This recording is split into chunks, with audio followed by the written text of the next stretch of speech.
बहुत समय पहले की बात है। एक नगर में घनश्याम नाम का व्यापारी रहता था। उसकी 3 बेटियां थीं। बड़ी बेटी का नाम था आयुषी, मझली बेटी का नाम मीठी और छोटी बेटी का नाम था सुहानी। उन लड़कियों की मां बचपन में ही स्वर्ग सिधार गई थी। घनश्याम अपनी बेटियों से बहुत प्यार करता था। उसको अपनी सभी बेटियों की चिंता रहती थी, क्योंकि उसे व्यापार के लिए विदेश जाना पड़ता था। जब भी वो वापस आता था तो अपनी बेटियों के लिए कोई न कोई उपहार जरूर लेकर आता था। तीनों में से सबसे छोटी बेटी सुंदर होने के साथ ही समझदार भी थी। उसे हर कोई पसंद करता था। एक बार घनश्याम को व्यापार के सिलसिले में समुद्र के पार जाना था। पहली बार वो समुद्र पार जा रहा था तो उसे अपनी बेटियों की चिंता हो रही थी, क्योंकि वापस आने में काफी समय लगने वाला था। तो उसने अपनी तीनों बेटियों को इस विषय में बात करने के लिए बुलाया और उनसे बोला, मेरी प्यारी बेटियों, तुम तीनों मेरी आंखों में बसती हो। तुमसे इस बार काफ़ी समय के लिए दूर जा रहा हूँ। व्यापार करना भी अति आवश्यक है, किंतु तुमसे दूर जाना भी मेरे लिए बड़ा पीड़ादायक है। तुम तीनों बड़ी हो, समझदार हो, इसलिए मैं जा पाता हूँ। किंतु इस बार न जाने क्यों मेरा मन थोड़ा विचलित है। मन कर रहा है कि इस बार व्यापार करने जाऊं ही ना। पिताजी, आप कहते हो ना कि हम आपकी बेटियां नहीं बेटे हैं, तो फिर चिंता किस बात की।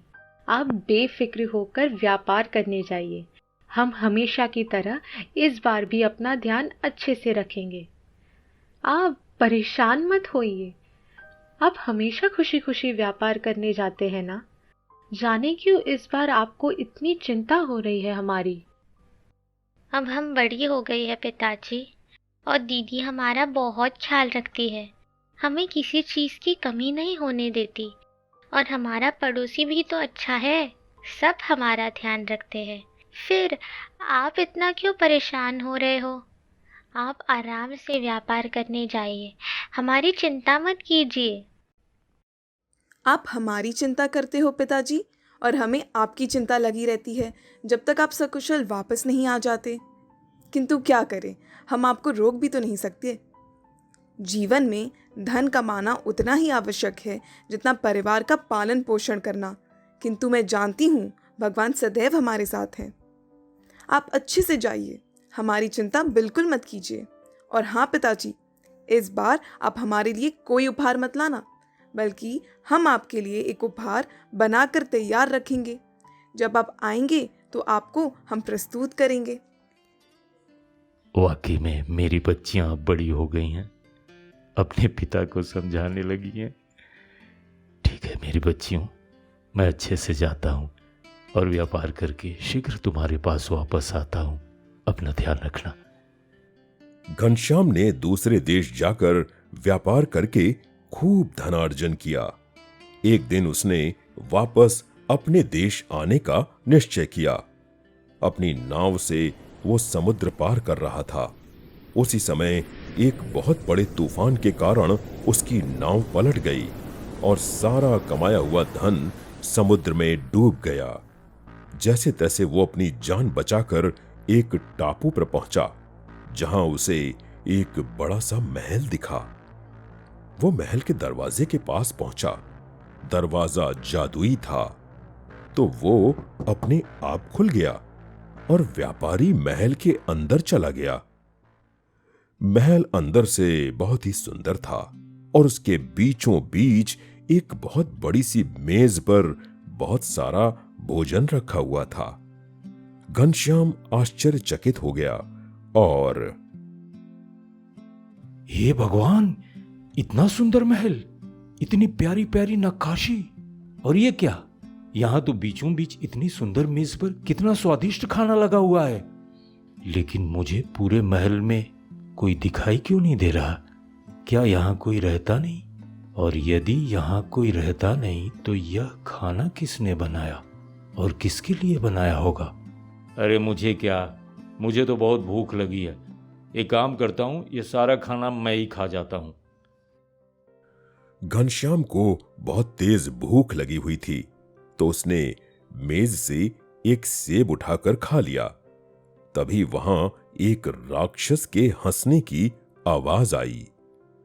घनश्याम आवाज सुनकर भयभीत हो उठा और छुपने की कोशिश करने लगा। तभी राक्षस ने कहा, डरो नहीं, आप हमारे मेहमान हैं। आराम से खाना खाकर आप जा सकते हैं।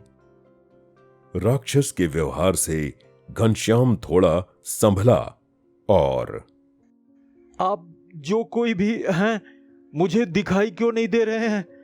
और आपने कहा है कि मुझे डरना नहीं है, तो क्या मैं सच में बेखौफ होकर यह खाना खा सकता हूं?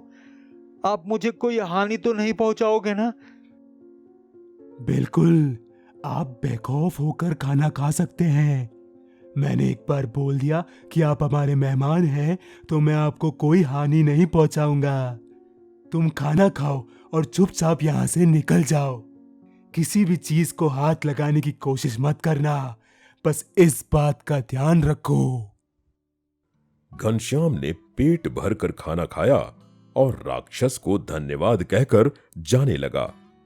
महल से बाहर निकलते हुए घनश्याम की नजर एक गुलाब पर पड़ी। उसने गुलाब को उठाने की कोशिश की। ये देखकर राक्षस को गुस्सा आया और वो घनश्याम पर चिल्लाने लगा, तुमने बहुत बड़ी गलती कर दी है। मैंने कहा था कि किसी भी चीज को हाथ मत लगाना, पर तुमने एक गुलाब को छुआ है और इसकी सजा तुमको मिलेगी। अब तुम्हें जीवन भर यहीं रहना पड़ेगा। मुझे माफ कर दो। मेरे घर में 3 बेटियां मेरा इंतजार कर रही हैं। मेरे अलावा उनका कोई नहीं है। मैं यदि हमेशा के लिए यहीं रह गया तो मेरी बेटियां रो रो कर मर जाएंगी। यदि तुमको यहाँ नहीं रहना तो तुम्हारी जगह अपने घर से किसी और को यहाँ पे रहने के लिए भेजना पड़ेगा, नहीं तो मैं तुम्हारे घर के हर सदस्य को मार डालूंगा। तुम्हारे पास 1 महीने का समय है। घनश्याम किसी तरह उस महल से निकलकर अपने देश, अपने घर पहुंच जाता है। लेकिन वो अब उदास रहने लगा। उसकी उदासी देखकर तीनों बेटियों ने कारण पूछा। तब घनश्याम ने राक्षस के महल की पूरी बात बता दी। पिता की बात सुनकर सुहानी कहती है, पिताजी, आप बिल्कुल परेशान मत होइए। मैं उस राक्षस के पास उसके महल में रहने के लिए तैयार हूँ। बस आप ये परेशानी अपने सर से उतार दीजिए। मैं आपकी बेटी हूँ, क्या मैं आपके लिए इतना भी नहीं कर सकती? नहीं मेरी बच्ची, नहीं। तुम मेरी आंखों का तारा हो। तुम्हें मैं अपने से अलग नहीं कर सकता, और वह भी उस राक्षस के पास तुम्हें भेज दूं? नहीं नहीं नहीं, ऐसा नहीं हो सकता। मैं तुम्हें उस राक्षस के पास भेजकर जिंदा नहीं रह पाऊंगा मेरी बच्ची। मैंने अपना मन बना लिया है। अपने परिवार को बचाने के लिए मैं उस राक्षस के महल में अवश्य जाऊंगी। ऐसे एक राक्षस के महल में जाकर रहना अच्छा नहीं होगा सुहानी। तुम्हारा पूरा जीवन बर्बाद हो जाएगा। हो सकता है कुछ समय बाद वह तुम्हारी हत्या कर दे। सुहानी ने पिता की बात बिल्कुल नहीं सुनी। मजबूर होकर घनश्याम ने उस राक्षस के महल में अपनी सबसे छोटी बेटी को भेज दिया।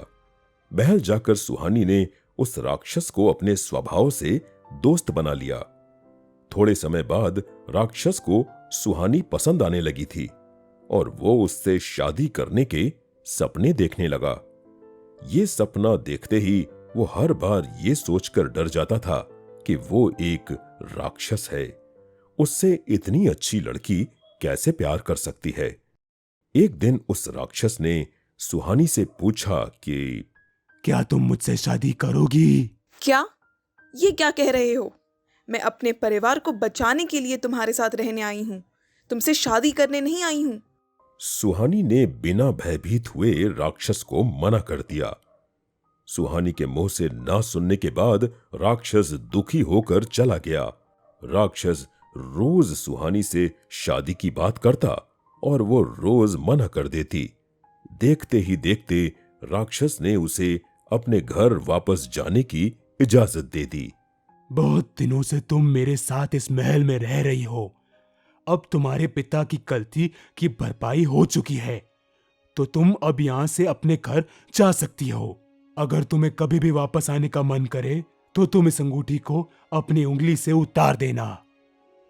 सुहानी घर पहुंची और अपने परिवार के साथ खुशी खुशी रहने लगी। 2 हफ्ते बाद उसे अचानक राक्षस की याद आई। उसने हाथ से अंगूठी उतारी और महल पहुंच गई। वहां जाकर उसे पता चला कि राक्षस बीमार पड़ गया है। तब सुहानी ने उसका बहुत ख्याल रखा और वो कुछ दिन बाद ठीक हो गया। ठीक होने के बाद राक्षस सुहानी की हर ख्वाहिश पूरी करने लगा। उसका प्यार देखकर सुहानी को वो पसंद आने लगा। एक दिन दोबारा राक्षस ने उससे शादी के बारे में पूछा। क्या मुझसे शादी करना चाहोगी सुहानी? हाँ, मैं तुमसे शादी करने को तैयार हूँ। क्या इतने बड़े अजीब से दिखने वाले राक्षस के साथ तुम जिंदगी भर रह सकती हो? हाँ, मैं रह लूँगी। जब कोई मन में बस जाता है तो फिर बाकी दूसरी कोई भी बात मायने नहीं रखती। सुहानी ने जैसे ही ऐसा कहा, उसी क्षण वो राक्षस अचानक एक खूबसूरत राजकुमार में परिवर्तित हो गया और वो राजकुमार उससे बोला, मैं एक बुरे श्राप के कारण राजकुमार से राक्षस बन गया था। ये श्राप केवल सच्चे प्यार से ही दूर हो सकता था, जो अभी हो गया है। इसके बाद सुहानी और राजकुमार ने विवाह कर लिया और दोनों खुशी खुशी रहने लगे। किसी की भी शक्ल देखकर उसे अच्छा या बुरा नहीं कहना चाहिए। इंसान के चेहरे की जगह उसके गुण देखने चाहिए।